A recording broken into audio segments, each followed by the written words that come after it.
بسم الله الرحمن الرحيم رب اشرح لي صدري ويسر لي أمري واحلل عقدة من لساني يفقه قولي أما بعد السلام عليكم جميعا ورحمة الله وبركاته أعظم الله أجورنا وأجوركم بمسابنا بأبي عبد الله الحسين عليه الصلاة والسلام. Dear brother Al-Hajj Abdul Aziz Devji, thank you for your beautiful prayer that emanated from your heart. Indeed, I am honored and delighted to be talking with this beautiful community of yours during these 10 nights of Muharram. Obviously, today we will commence with an introductory talk, not into the topic which I will deal with tomorrow, but an introductory talk into Imam Hussain Salamullah alayhi. And we thank Allah subhanahu wa ta'ala for giving us the opportunity yet again to witness the blessed month of Muharram and to revive our faith and to renew our oath of allegiance to Imam Hussein through his blessed remembrance. For those of us who have been nurtured in the love of Imam Hussein is a hero for us. He's an iconic figure for us. We associate and relate with him at a very personal and intimate level. Through him, we are able to be inspired towards good. We are able to face the challenges of life through his story. We are able to be very dignified creatures as we go through the hardships that life brings in our way. Through him, we are cultivated and nurtured in morality, virtues, and in godliness. To the extent that life without Imam Hussein would not remain the same and would not hold the same meaning. In fact, life would become devoid of substantive meaning altogether. It would become a very superficial and an arbitrary life. With Imam Hussein, we find that grounding within a purpose. We know we are attaining something. In this way, Hussein ibn Ali Salamullah alayhi is our lifeline. We actually breathe Imam Hussein, and our hearts beat in his name, and our souls yearn him, and our minds are occupied with him. What a great blessing of Allah it is that He has given us the opportunity to know Imam Hussein, and may Allah bless our parents and our communities for establishing the culture of the remembrance of Hussein ibn Ali and the godliness that comes with Imam Hussein. But Imam Hussein cannot be restricted to us. He belongs to humanity at large. The human yearning for deeper purpose, deeper meaning is found within the being of Hussein ibn Ali as it is found in the being of Nabi Isa, Nabi Ibrahim, and the great figures humanity has produced who have been endowed spiritually with the light of God. But Imam Hussein and his story is a very particular story in the way that it takes place. Imagine Imam Hussein. All we know of him are the few hours of his blessed life in Karbala on the plains of Karbala on the day of Ashura. But these few hours are enough for our salvation. I beg to disagree with people who say that we don't know much about Imam Hussein and his person. Maybe whatever little we know about Imam Hussein delivers the essential message of Imam Hussein, not only at the level of the conceptual mind, but it hits and strikes at the very core of our being. The emotion entailed in that story is so powerful that without wanting, helplessly we are drawn into him. We are purged of ourselves and cleansed of our inadequacies. I often say this that it is only during the narration of Hussein ibn Ali that people are able to let go. They become forgiving, they become magnanimous of heart, they become charitable, they become godly individuals. That grief of Imam Husayn that prevails upon the heart and upon the soul, in a very real sense, purifies the heart of other than God. And other than God is none other than the ego itself. It's all arrogance, its own arrogance, its greed, its insecurity. And the remembrance of Imam Hussein, we are very easily able to sacrifice. We are able to give away what we have. And it also makes us audacious. We can stand against the adversary and give our lives in the name of Hussein ibn Ali. And those are the few hours of Hussein ibn Ali. We have read books upon books and we have read the book of God, yet it does not inspire us in a way that Hussein's story of a few hours inspires us. It's transformative. It transforms us fully without a shred of doubt. Now, I know we often query that hadith about the tears for Hussein ibn Ali making us eligible for paradise might not be sound. I'm saying no, it actually makes perfect sense whether the hadith is sound or not. The tears for Hussein cleanse us of inadequacies of our humanness and prompts and impels us towards the attainment of the lofty stature of humanity. That is actually our rightful calling and the status where we belong.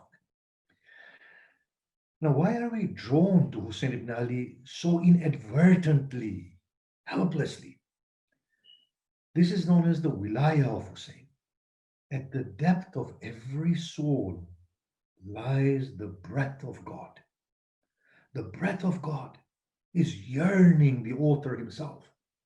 There is a yearning within us to reunite, to rejoin with our origin, for there can be no satisfaction without rejoining from where we come. But as human beings, our minds are clouded.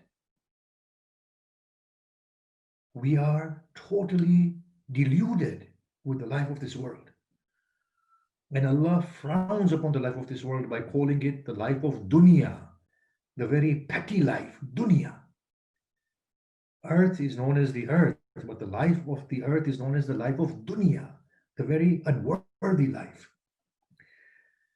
But inside there, despite the veils of dunya, despite this ego and arrogance, is a deep-seated yearning that does not find any satisfaction. There is no cure for it until it rejoins with its point of origin. When we look at Hussein, we see something that resonates deep in there without us even realizing. Hussein Salamullah alayhi is so immersed in that divine beauty. He's so absolved of his humanness in the sense of human frailty.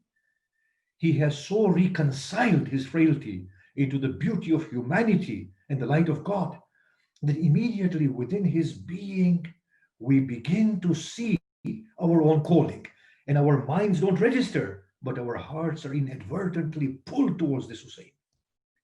This is known as the wilaya of Hussein prevailing upon our souls. We see our divine origin and our return through Hussein.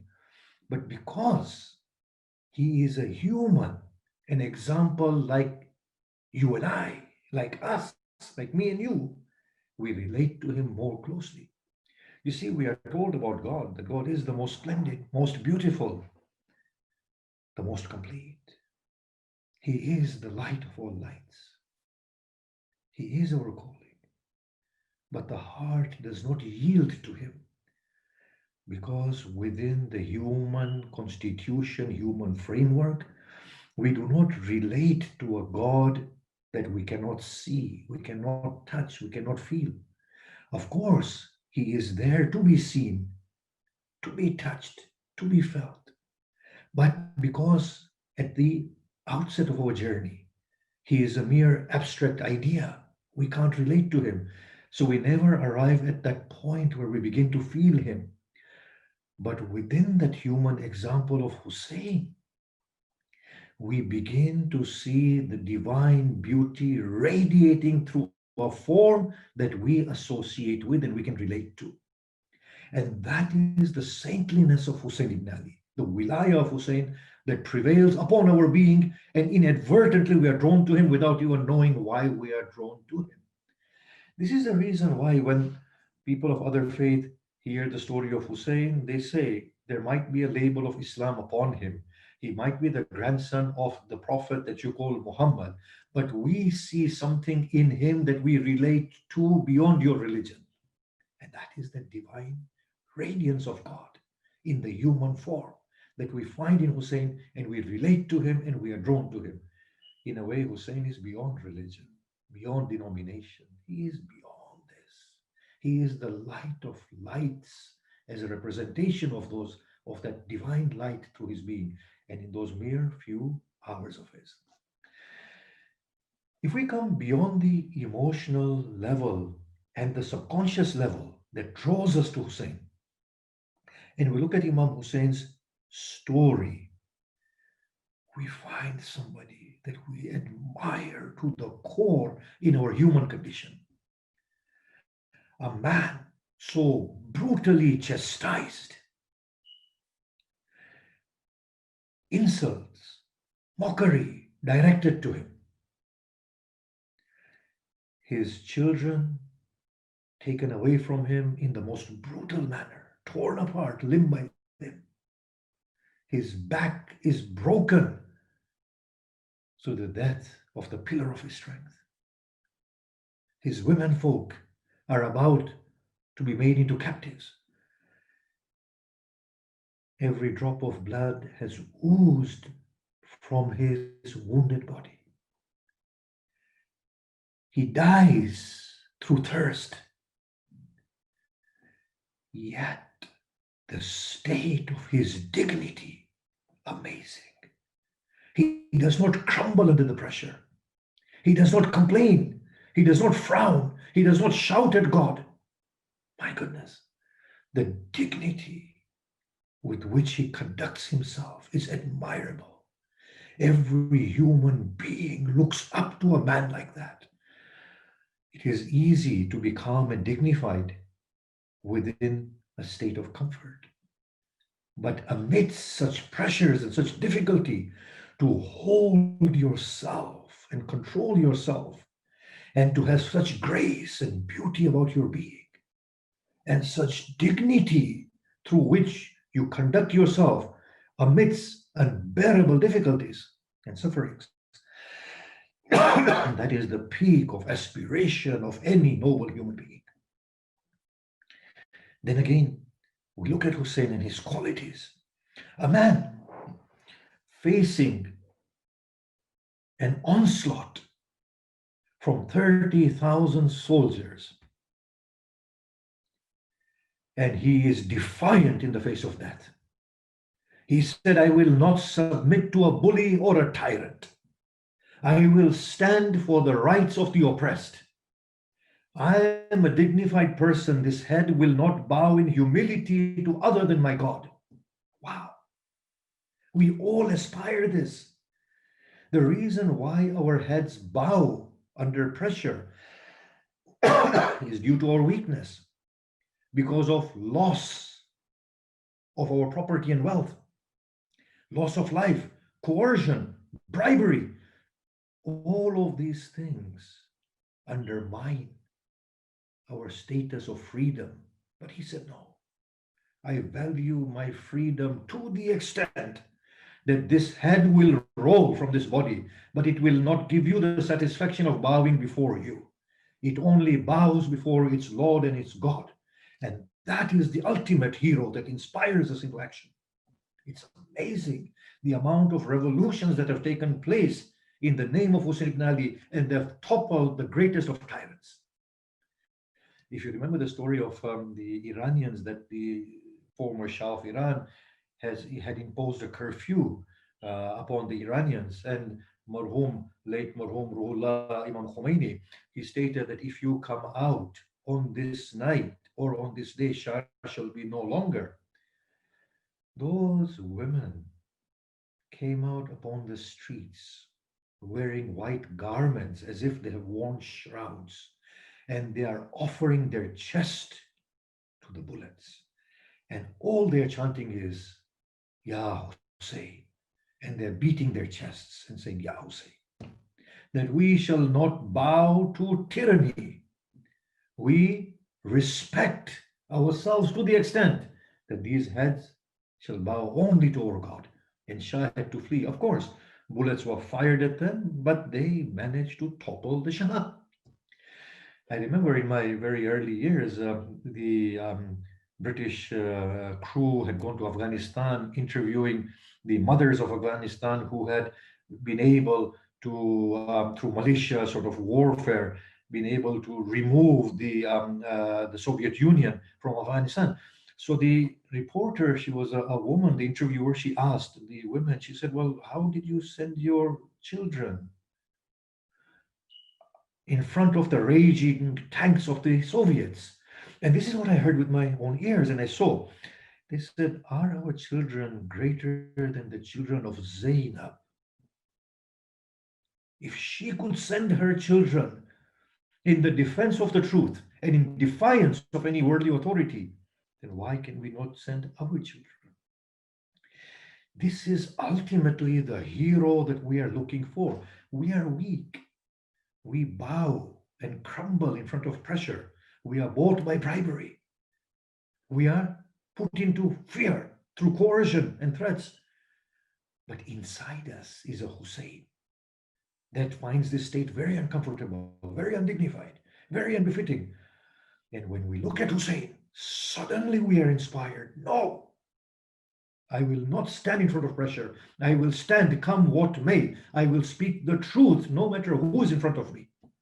For if I say La hawla wa la quwwata illa billah, as Hussein cried out in his final battle, he saw the swords unsheathed and he just cried out La hawla wa la quwwata illa billah. And this great man went amidst the striking swords and the showering arrows and the mockery that was thrown at him. And he opened his chest and he cried out, if the deen of Muhammad cannot be saved, save by my blood. Ya suyufu khudini. Oh blades, come, tear me into pieces. That is the Hussein that inspires humanity at large. Then again, when you look at Hussein, ah, ah, you can be forgiven for being intoxicated in his love to the extent that we can lose ourselves. And blessed are the souls that lose themselves in Hussein. Look at this man. He enters within the Alqama to fetch some water because he had promised his Sakina or Ruqayya, allow me to leave. I shall bring you back some water. As he enters within the Alqama and cups water, they say, Hussein, whilst you partake of the cold water of the Euphrates, your tents are being looted. His sense of dignity and honor is such that he throws away the water, forgets his thirst, ascends his steed, rides out of the Alqama. He looks at the people advancing towards his tent, and he cries out, O people, if you have no religion, if you are not fearful of accountability to Allah, if you have lost all sense of Arab customs, at least be free man in this world of yours. Shimmer, call your man to retreat from my tents. Come and kill me first. And then do what you want. What a statement. What a statement. And after that, Hussein refuses to fall. He would fall and stand. I was always wondered, why does Imam refuse defeat, the physical defeat? Why does he refuse? Why does he not surrender to death? Because he knew that as soon as he surrenders, his tents would be looted. Look at this Imam. My God. Have you ever seen somebody like him? What Imam Hussein says here is that, look, Beyond religion, beyond incentive of gain and threat of loss and punishment, there is something like human nobility. Human nobility is the minimum requirement of any human being. There are things below human nobility that we cannot commit. You looting tents with defenseless women and children is below human nobility. That is the most universal religion that any man can preach. And this man is preaching this message at that point where he is facing his adversaries. You know, if we had understood the message of Hussein, we will not need the incentive of paradise and the threat of hell to make us good people. We will say, my dignity does not allow me to commit anything that is below what is an expectation from a noble human being. I will not give in charity for sake of Allah giving me Jannah. I will give in charity because that is what a human being is supposed to do. How can I feed myself when my family is hungry? I will not deride a person, for that is below me to mock at somebody else and to undignify somebody else. I will not oblige another one and make them feel so small. This is below me. Just because I have arbitrary power today, on the day of Qiyamah, my God, Allah says, I will not look at them. I will not speak with them. I will not purify them. How dare they thought they were something in the worldly life. Human nobility is the human religion. This is below me. This is below my dignity. That I lie, that I slander, that I curse, that I hoard, that I can see others hungry, that I can see others humiliated, that I can torture others, or I can withstand the oppression of others and not say anything. It is below human nobility and dignity. Imagine if this message of Hussein Salamullah alayhi can be given to the world, the whole world will say we adhere to the message of this man and his religion, even though we don't believe in God. They will say that. Going beyond his nobility and his message of universal religion that embraces the theist and the atheist and the agnostics.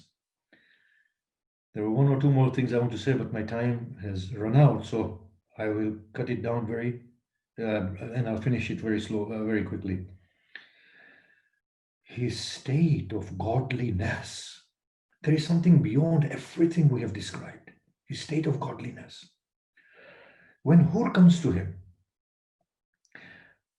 he, as opposed to the dictates of our humanity, does not say to Hur, look, because of you, I am in this dreadful position.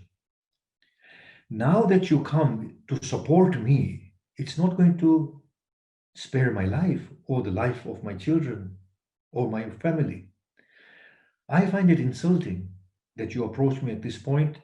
Either fight me in battle or go away. I don't need your help. That is what my humanity would dictate to me. But Hussein, he is something else. He embraces Hur. He says, not only I, our God has forgiven you. And he does not hold anything against Hur. He realizes full well that the man who intercepted his path and this man are two different people now. It's amazing. Then, in the heat of battle, he is tearing. They say, Hussein, why do you tear at the fate of my adversaries? But they're killing you. They belong in the pits of hell. He says that is the very reason that they are going to damnation through me, and my heart burns. Mullah Qalb Sadiq said something that has remained with me. What a profound statement. That Imam Husayn on his final breath said to Shimr, don't kill me. As if to say, I'm going to die anyway. Don't be responsible for this crime. Spare yourself. For even at this point, God may forgive you. But if you were to kill me, then there may be no respite for you with God. Where do you see a person like this? And then we see how he finds Allah amidst those difficulties and trials and suffering. At every point, everything is being taken away from him. But we see nothing but the deepening of godliness and the presence of God within the being of Husayn ibn Ali. Look at his words as he goes to his children who are being killed, to his brother. At every point, there is a supplication directed towards God. Akbar falls. Indeed, this is unbearable, but oh Allah, it becomes bearable knowing that you witness this scene with me and that you accompany me. When he's left on his own, he says, "Oh Lord, how may I praise you? You are lofty in your ranks, yet so near to me. You hear my plea and you respond to every one of my requests." We ask Imam Husayn, what of your requests has he responded to? He has allowed your children, your brothers, your companions, all of them to be snatched away from you. Which request? Husayn's response is only one. I have only yearned my beloved, and he has given himself to me. That is the only thing I wanted. Akbar has found his God. Abbas has found his God. When Akbar was breathing his last, Imam Husayn said one thing, "O child, Allah has relieved you of the burdens of life and taken you to himself. He sees it in that way." His final words, أنت ثقتي في كل حالي ولا معبود سواك. You are the one I rely upon in every state, and there is no one worthy of worship other than you, O Allah. And then he states, O Lord, I am indeed pleased with whatever you have chosen for me, and I am wholesomely surrendered to your will. That depth of spiritual connection with the reality of reality, that is the ultimate pull in Imam Husayn that draws every one of his lovers and listeners of his story towards him. May Allah subhanahu wa ta'ala allow us to go through these days of the remembrance of Imam Husayn and gain the proximity of Allah through Imam Husayn and be purged of our sins and inadequacies and make us better people and fill our hearts with his light and the light of his beloved Imam Husayn. Wassalamu alaikum wa rahmatullahi wa barakatuh.